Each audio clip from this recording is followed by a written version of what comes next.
রাজাদা আপনার ফোনটা পিছান ভাই। এই ফোনটা আমরা মনে করি রাজাদা আপনার জন্য কেউ পাচ্ছে না। তারা আবারও ফোন আসছে কার্যকলাপের মধ্য দিয়ে প্রশ্নবিদ্ধ আচরণ করে। পুরো প্রেমে আসছে। তার মধ্যে প্রধান যে বিষয়টি ছিল যে আপনারা জানেন যে পোস্টাল ব্যালটে বিষয়টি এটা কিন্তু এখনো পুরোপুরি সমাধান ভাই কেন ফোন করতেছেন ভাই? বিশেষ করে আমার মোবাইল একটা ভাই। যারা নিবন্ধিত ভোটার তাদেরকে ব্যালট পেপার পৌঁছানোর ক্ষেত্রে এবং ব্যালট পেপারটা যেভাবে মুদ্রণ করা হয়েছে সেই ক্ষেত্রে আমাদের অভিযোগ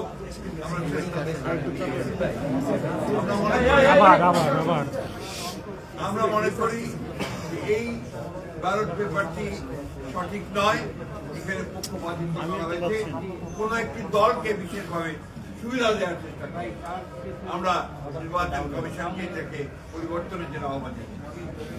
এছাড়া আমরা দেশে পোস্টাল ব্যালটের ব্যাপারে অর্থাৎ যারা বিভিন্ন দায়িত্বে থাকবে নির্বাচনের দিন তারা যে পোস্টাল ব্যালটে ভোট দেবেন আমরা অনুরোধ করেছি এবং আমরা চেয়েছি যে তারা যেন সেটা আমাদের যেটা প্রতীক সেই প্রতীক বিতরণের পরেই যেন দেওয়া হয়, অর্থাৎ সঠিকভাবে পোস্টাল ব্যালট আমরা যেভাবে ভোট দিই সেইভাবে যেন সেই পোস্টাল ব্যালট। এরপরে আমরা আপনার আরো কতগুলো বিষয় ছিল আমাদের সেগুলো আমরা তুলে ধরেছি।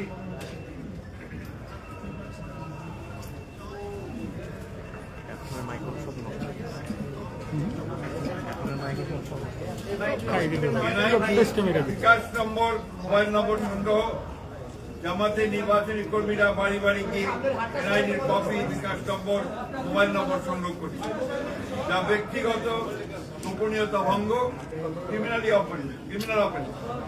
এই বিষয়ে আমরা ইতিপূর্বে আচরণ বিধি ভঙ্গের আপত্তি জানিয়েছি।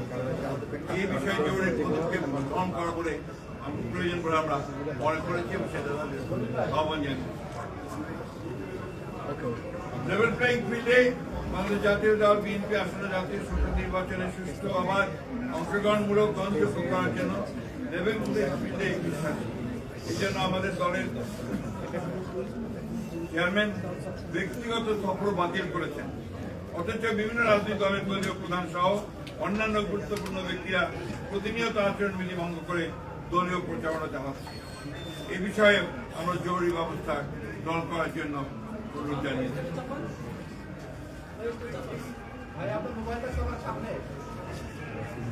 আরেকটি বিষয় যেটা আমরা অত্যন্ত গুরুত্বপূর্ণ মনে করেছি, ঢাকা মহানগরী এলাকার বিভিন্ন নির্বাচনী এলাকায় একটি রাজনৈতিক দল তাদের মনোনীত সমর্থিত প্রার্থীদের নির্বাচনে বিজয়ী করার অনৈতিক কূটকৌশল অবলম্বন করে ব্যাপক হারে দেশের ভিন্ন ভিন্ন এলাকা হতে ভোটার এলাকা পরিবর্তন পূর্বক ঢাকা মহানগরী এলাকার ভোটার হিসাবে অন্তর্ভুক্ত হয়েছে।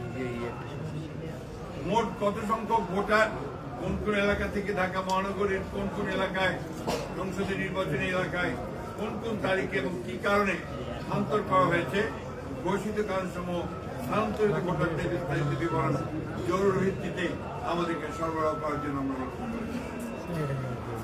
বিভিন্ন নির্বাচনী এলাকার রিটার্নিং অফিসার, সহকারী রিটার্নিং অফিসার, পুলিশ সুপার, থানার ভারপ্রাপ্ত কর্মকর্তা সহ অন্যান্য কর্মকর্তাবৃন্দ একটি দলের পক্ষে কিছু কিছু ন্যাক্কারজনকভাবে কাজ করছে বলে আমরা অভিযোগ পেয়েছি। সেই বিষয়গুলো আমরা তাদের প্রচলিত করেছি। সুষ্ঠু অবাধ গ্রহণযোগ্য নির্বাচনের স্বার্থে তদন্ত গ্রহণপূর্বক তাদেরকে প্রত্যাহার করার জন্য আমরা অনুরোধ জানিয়েছি। নির্বাচন কমিশনের কতিপয় সিনিয়র কর্মকর্তা সহ কয়েকজনের বিরুদ্ধে আমরা অভিযোগ পেয়েছি যে তারা কোন একটি নির্দিষ্ট দলের পক্ষে কাজ করছেন। আমরা সে বিষয়ে ব্যবস্থা গ্রহণ করার জন্য তাদেরকে অনুরোধ। এই ছিল আমাদের আজকে আমাদের সঙ্গে কথা বলা।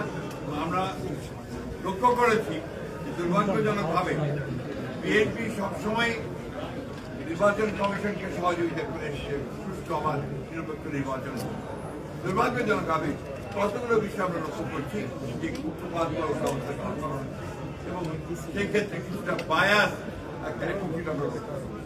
আমরা সেটাকে পরিত্যাগ করে সম্পূর্ণ নিরপেক্ষভাবে কাজ করার জন্য তাদেরকে অনুরোধ জানাই।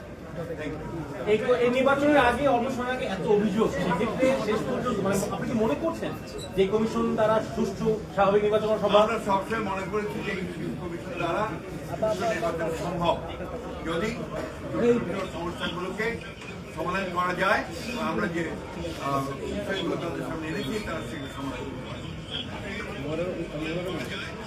আমরা মনে করছি যে কেন্দ্রের চেষ্টা তাদের আছে, ছোটখাটো কিছু কর্মসূচি আছে সেগুলো তারা ঠিক করে নিতে পারবে বলে আমরা বিশ্বাস করি। আজকে ইলেকশনের আন্দোলন চলছে, বাইরে ছাত্রদলের আন্দোলন চলছে, এই বিষয়ে আপনার দুটি বিষয় কিভাবে দেখছেন?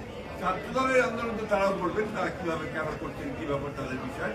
তবে আমরা যেটুকু জানতে পেরেছি যে আপনার একটি বিশ্ববিদ্যালয়ের নির্বাচন আপনার যেটা বন্ধ করে দেওয়া হয়েছে সেটা নির্বাচন কমিশন আবার তাদেরকে অনুমতি দিয়েছে নির্বাচন করার, যেটা আমরা মনে করি যে সঠিক হয়নি, সেটা তৈরি করবে। সুতরাং সেই ক্ষেত্রে নির্বাচন কমিশনের উচিত হবে এই বিষয়টা নিয়ে তাদের পুনরায় সেই সিদ্ধান্ত গ্রহণ করা, তা না হলে এটা প্রশ্নবিদ্ধ হবে। Thank you. Thank you. আমাদের সঙ্গে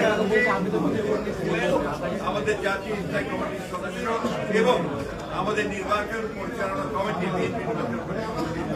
প্রধান যারা প্রধান আমাদের সঙ্গে আছেন আজকে আমাদের অনেকের সদস্য জাবিউল্লাহ নির্বাচন জকরিয়া এবং এখন ব্যস্ত আছে। আমাদের